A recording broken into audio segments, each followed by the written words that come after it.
Walking meditation breaks the pattern of post-traumatic stress disorder.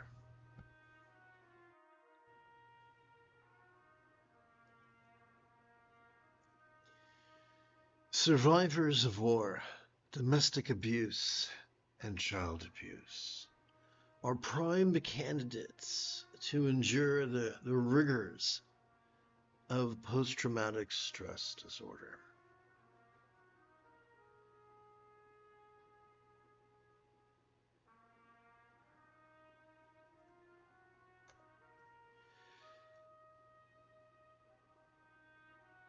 Dr. Tom Hartman, PhD, wrote a wonderful book on the subject known as Walking Your Blues Away. And in it, he describes the chief culprit of PTSD being our hippocampus over yonder.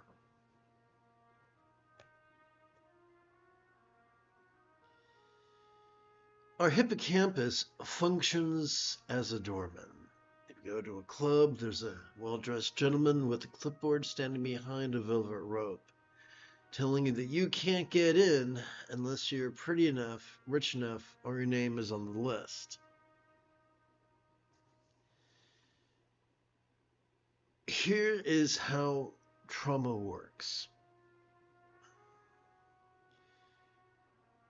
Our body, our central nervous system perceives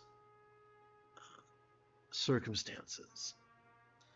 It perceives them visually, auditorily, physically, sensually, gustorally, and olfactorily.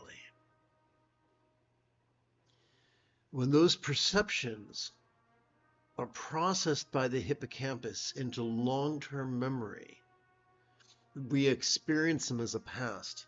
It may be an unpleasant past, maybe a sad past, maybe a scary past, maybe an infuriating past, but it is the past.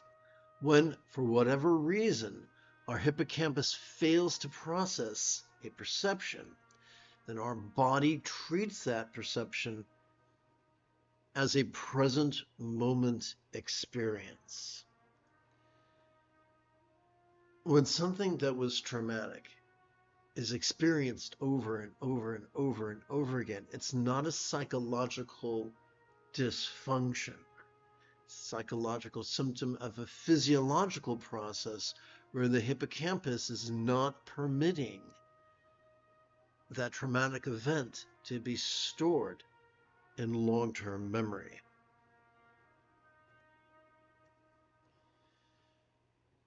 So our job is to soothe our own hippocampus in the most effective and sustainable method. To do that, we're going to implement the metaphoric magic of relaxed, strolling meditation. When we are in turmoil, the time when we are in turmoil is the wrong time to try to cross a busy intersection. I therefore recommend that when we are in great turmoil, that we limit the route of our walking meditation to simply our own block. Walk around the block. If a neighbor wants to know what's going on, just tell them, hey man, I'm working through some PTSD with walking meditation. What are they going to say? Don't do that. If someone responds to our vulnerability with vulnerability, they're probably a good candidate to be a friend. If someone responds to our vulnerability with predation, then it's okay to love them, but just love them from afar, because they're probably not good for you, especially when you're working through stuff. So for instance, if a neighbor asks you, what are you doing? And you say, I'm working through some PTSD with some walking meditation, and they want to get into your story, thank them for their interest, but be on your way. 9 times out of 10, they are not your fully qualified, licensed psychologist who specializes in PTSD. Even if they were, that would not be the time to discuss it. Thank them for their concern, but be on your way. Now, if for whatever reason we feel unsafe walking around our block, maybe it's because we're women and 50% of Earth's population has a very bad track record of treating us horribly, or because it's dark, or because we're scared of bad guys, or because we're scared of cops, but then I repeat myself, then I urge you to acquire the type of treadmill that will allow you to swing your arms freely and with abandon. The only danger you will incur from that is facing the judgment of your pets. As long as you feed them, they'll forgive you for being weird.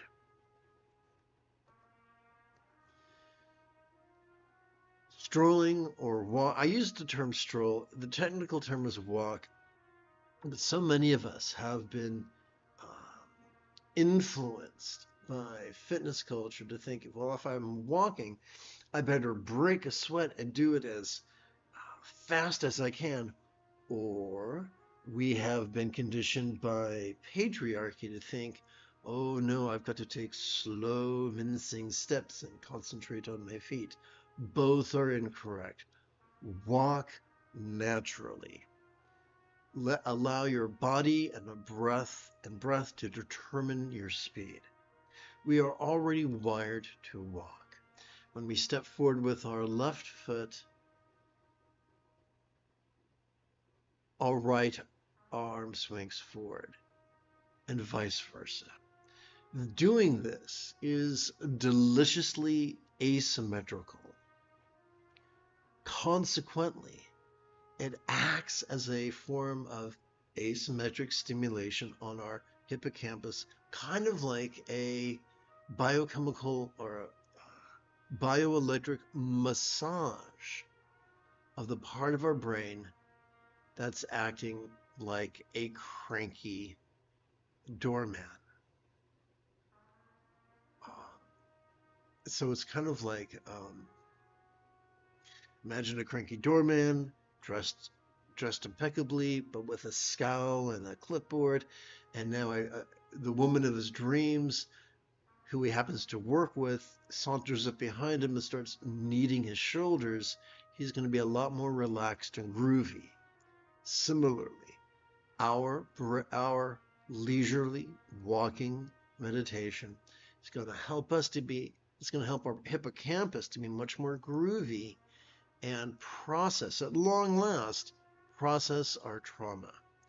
And if you have and there is trauma that comes from a single event, and then there's complex trauma that comes from a series of events over a period of time. This will work with that as well. To turbocharge your stroll. Oh yes, I must say, if we're going to walk, give yourself permission to walk for 20 or 40 or 60 minutes. I promise you, by the time you're done, you will feel much less shitty. To turbocharge the experience, blend it with mindfulness and meditation, wherein during our inhalation we silently and mentally recite the verb watch, and during our exhalation we silently and mentally recite the verb rest. Do this for half the time you intend to walk. For the second half of the time, switch gears to feel rest. We'll go into greater detail in a few minutes about how these work. But they work really, really well. Not only this verbiage, but this sequence works really well. Now, is this a panacea? No. Is this a substitute for qualified counseling? No. But I want to take a moment to discuss qualified counseling. A personal coach is not going to help you. A personal coach with your exact same life experience is not going to help you. Find a qualified professional who's built their entire practice, whose entire specialty, who thinks 24 hours a day, 7 days a week about your specific issue, and work with them. Meditation is not a replacement for therapy. It is an adjunct, a very useful one, a very potent one, but an adjunct nonetheless.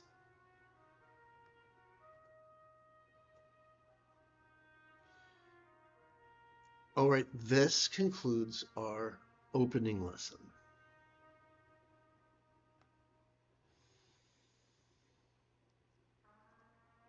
This is the Dzogchen Semde Lama Jigme Gyatso of the Buddha Joy Meditation School. For multiple decades, I spent about 8 hours a day, almost every day, studying, practicing, mastering, and reverse engineering the teachings and techniques of each school of meditation so that I could be of service to you.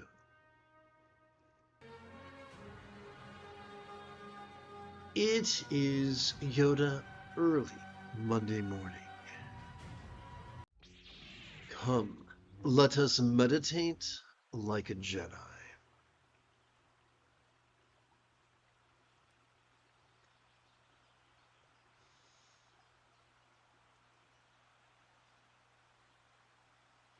The moment you have a specific question about the philosophies or techniques that support meditation, do not hesitate to type your question in great detail in the chat window, for I tend to check for questions about once every 15 minutes or so.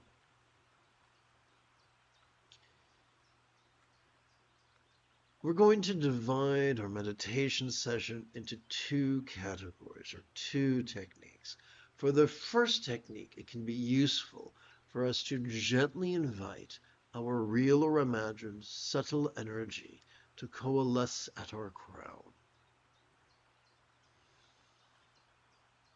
The easiest way for us to do that is to practice Pasadi Mudra, or meditation gesture, wherein we use the tip of our left index finger to support the lower knuckle of our right index finger, palms up in our lap. This is a very useful technique. It's useful for when we feel like we are on the very edge of a meltdown. It is useful for every night when we go to bed and lie down and prepare to fall asleep. And it's also useful when we are in the process of dying, when we are preparing to depart to the undiscovered territories.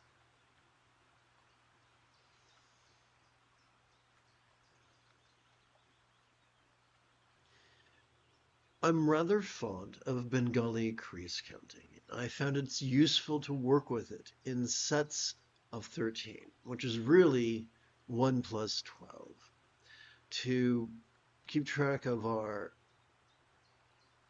one repetition of, let me rephrase this. To keep track of our one inhalation, wherein we passively, well, let me rephrase this. As we passively notice air enter our nostrils, let us silently and mentally recite the verb watch. And as we passively notice air exit our nostrils, let us silently and mentally recite the verb rest. Good. For our single repetition of this, we keep track by touching the tip of our left index finger to the lower knuckle of our right index finger.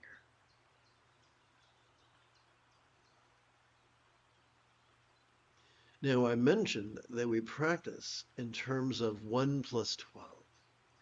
So the next 12 rounds we're going to count on our right hand. So I'm going to adjust the camera. And here's how it works. Every time we silently and mentally recite the verb watch during our inhalation, we advance our right thumb, beginning with the lower set of creases on our right little finger, and concluding with the upper set of creases on our right index finger.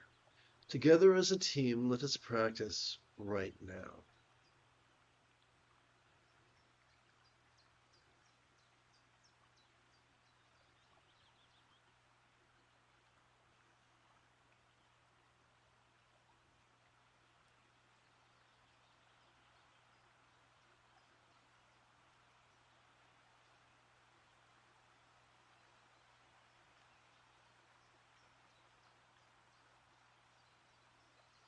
Some teachers make meditation very complex and difficult. Others are so cryptic and oversimplistic in their instruction that it feels impossible. So it's my intention to present you with instructions that are the happy medium, the midpoint between those two extremes.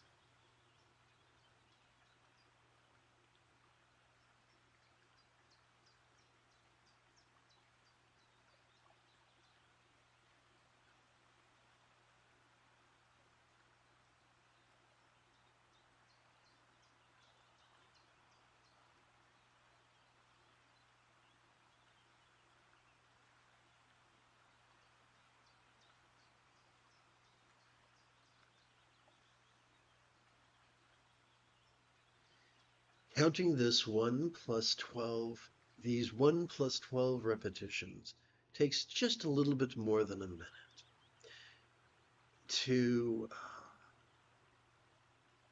therefore, if we wish to meditate for about 14 minutes, it could be useful to count additional sets of 1 plus 12 repetitions.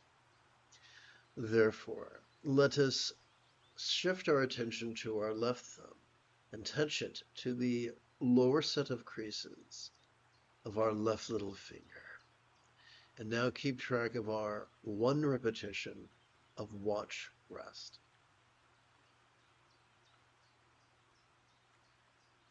To keep track of our next collection of 12 repetitions of watch rest, we return to our right hand.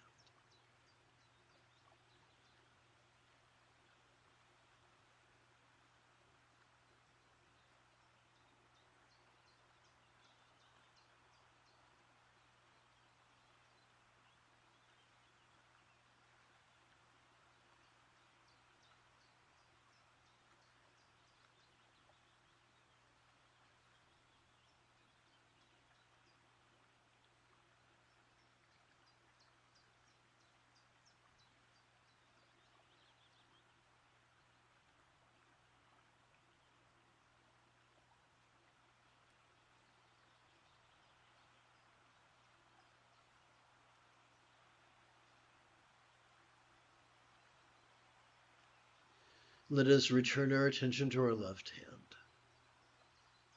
And in order to keep track of our next single repetition of watch rest, let us advance our left thumb to the next set of creases. Now that you get the basic idea of how to count multiple sets of 1 plus 12 repetitions each, let us rest our hands palms up in our lap.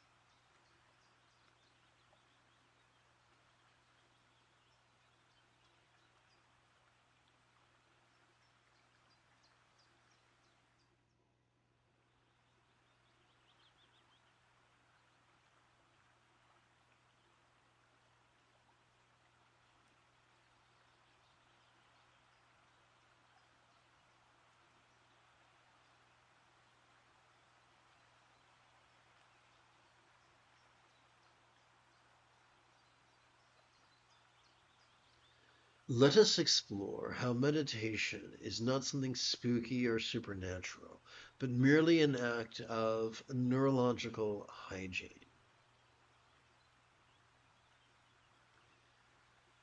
The more we overfocus or overanalyze, the more we so exhaust both our medial and dorsolateral prefrontal cortices, and that it triggers our amygdala, the seat of both anxiety and aggression.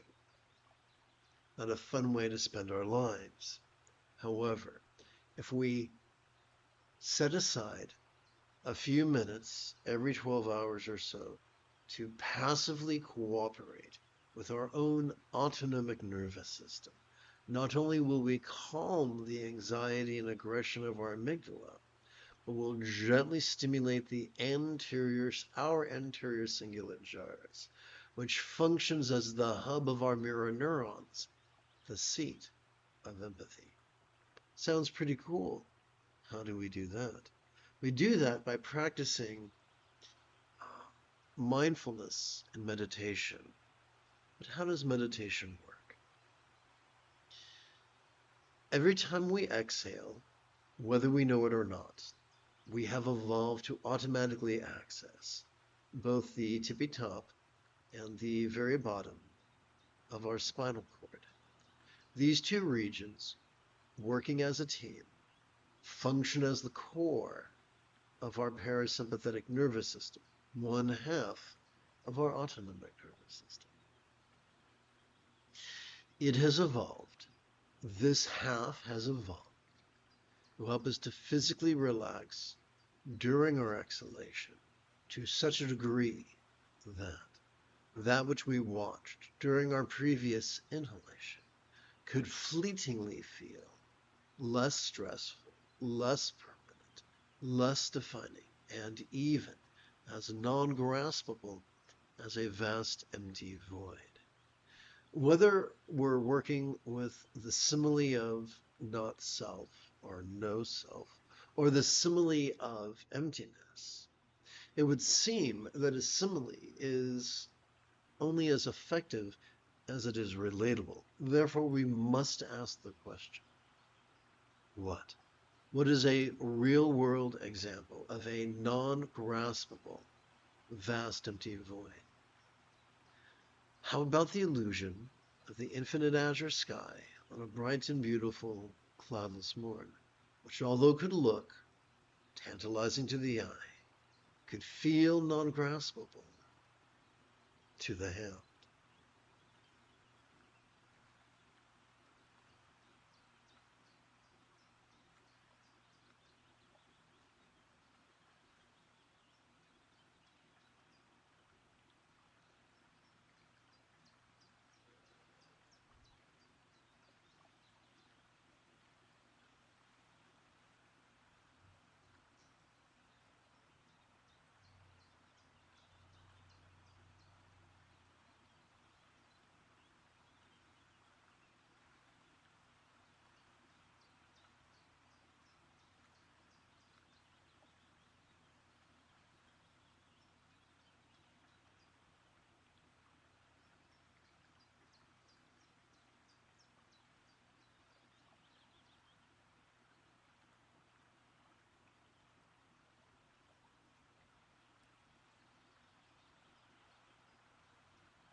And now we shift gears.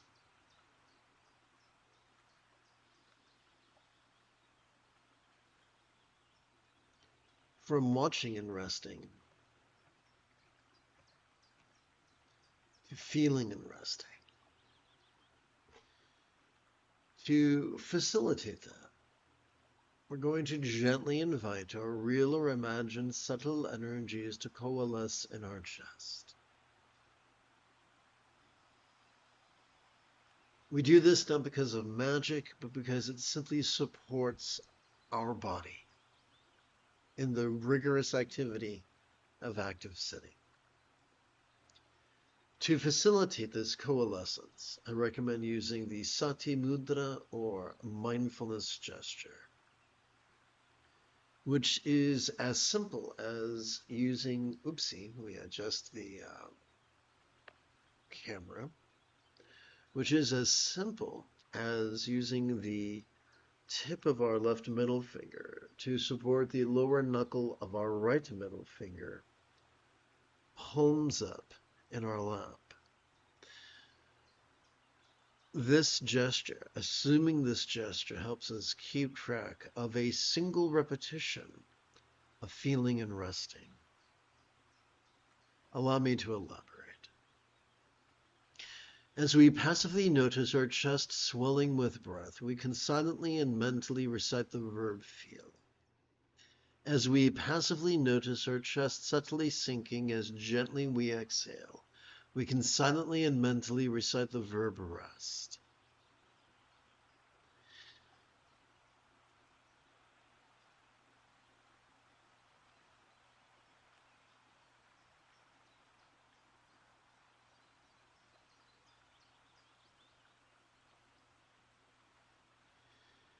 To keep track of our next 12 sets, repetitions of feeling and resting, let us draw our attention to our right hand.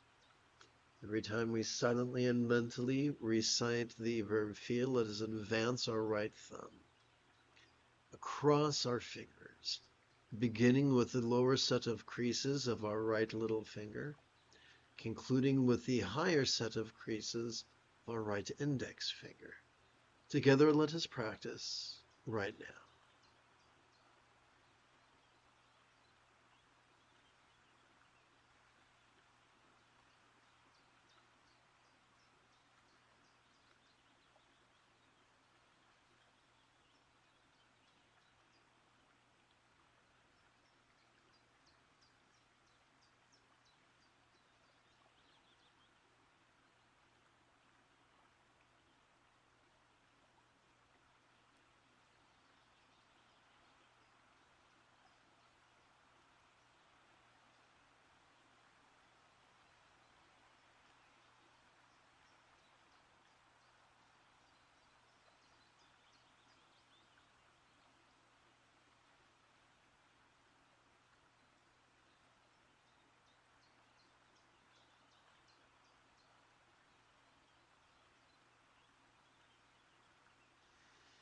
To keep track of our next single repetition of feeling and resting, we can turn our attention to our left hand. Place the tip of our left thumb on the lower set of creases of our left little finger.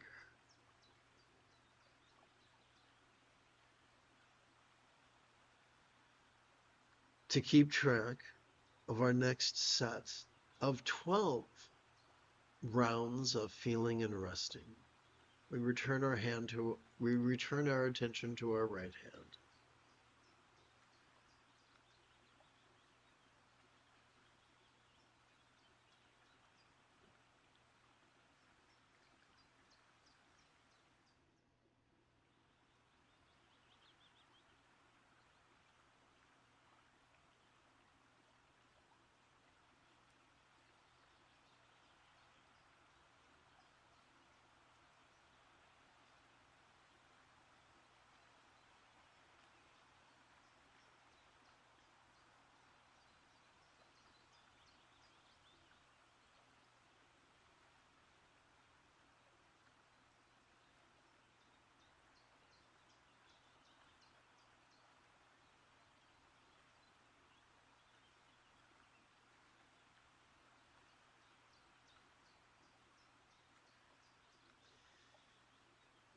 To keep track of our next single repetition of feeling and resting, let us advance our left thumb. And now that we understand how we can keep track of multiple sets of 12 inhalations each, let us rest our hands palms up in our lap. If this Bengali crease counting seems ungainly, remember, it is only repetition that is the mother of skill. Come to these live streams once every 12 hours, and within a week or two, this entire system you could master.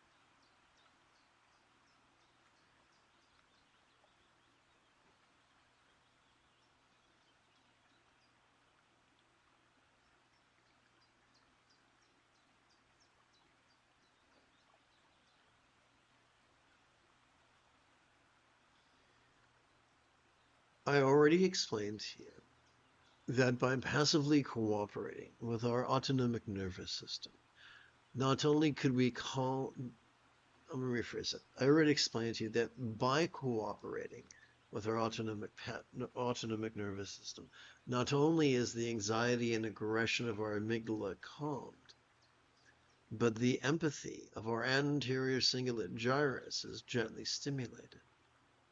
We already talked about how the autonomic nervous system is comprised of two parts.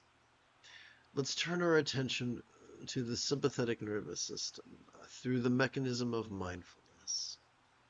You see, every time we inhale, whether we know it or not, we have evolved to automatically access the middle bit of our spinal cord, which functions as the core of our sympathetic nervous system, the second half of our autonomic nervous system.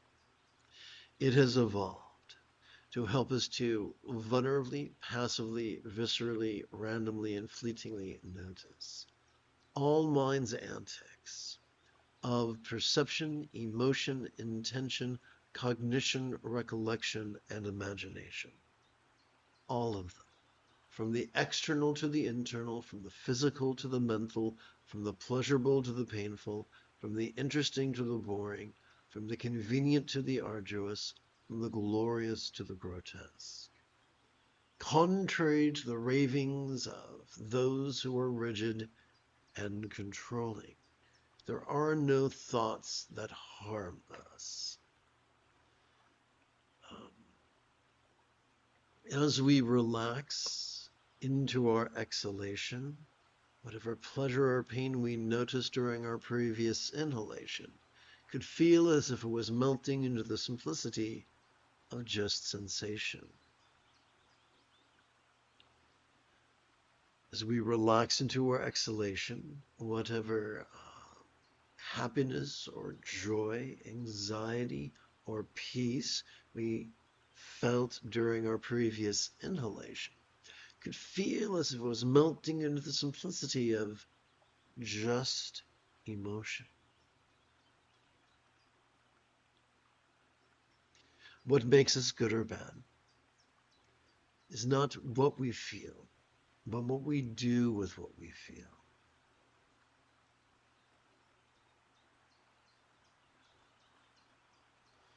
What then is goodness?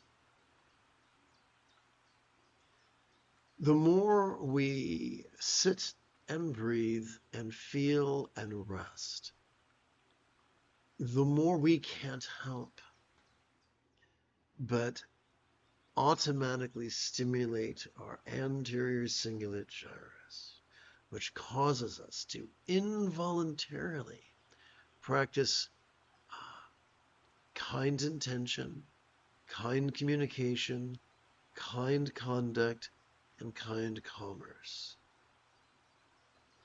This is the essence of morality. But how are we to know what the kind thing is? Simple. The more we sit and breathe and feel and rest, the more our choices, utterances, and deeds flow. Not from contrived calculations, nor from wild scatterness, but instead from love's deeply centered spontaneity. This is known by many words or phrases. Some describe it as right effort. Some describe it as effortless effort. Some describe it as wu wei. Some describe it as actionless action or doing without doing. Some describe it as going with the flow. Some describe it as being in the zone. Some describe it as expedient means. Some describe it as Tathagata Gautama or Buddha nature. All of this is unlocked simply by sitting and breathing and feeling and resting once every 12 hours or so.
Good morning. I can't hear you. I think it's because of the microphone that I'm using. Here we go. How can you? I can hear you now.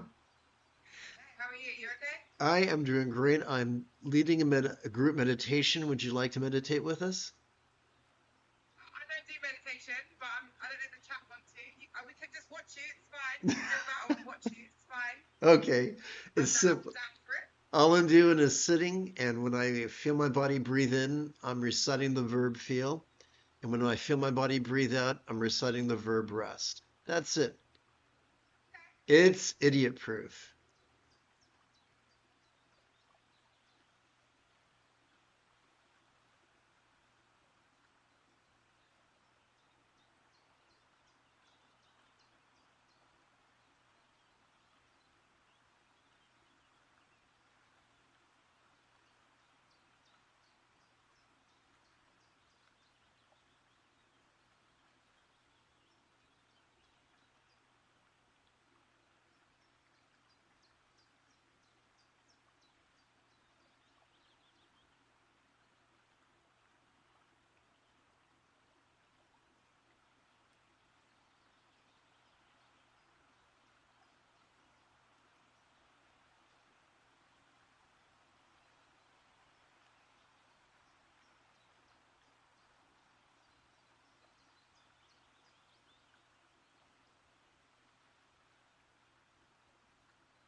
You have taken your first step into a much larger world. If you feel that I have earned it, you could give this live stream a thumbs up. You could even help support this channel. For Meditate Like a Jedi is made possible thanks to the generosity of viewers just like you. In approximately 11 hours, I would very much like to return to lead today's dusk practice of Meditate Like a Jedi. And if you are as geeky as me, may the Force be with you always.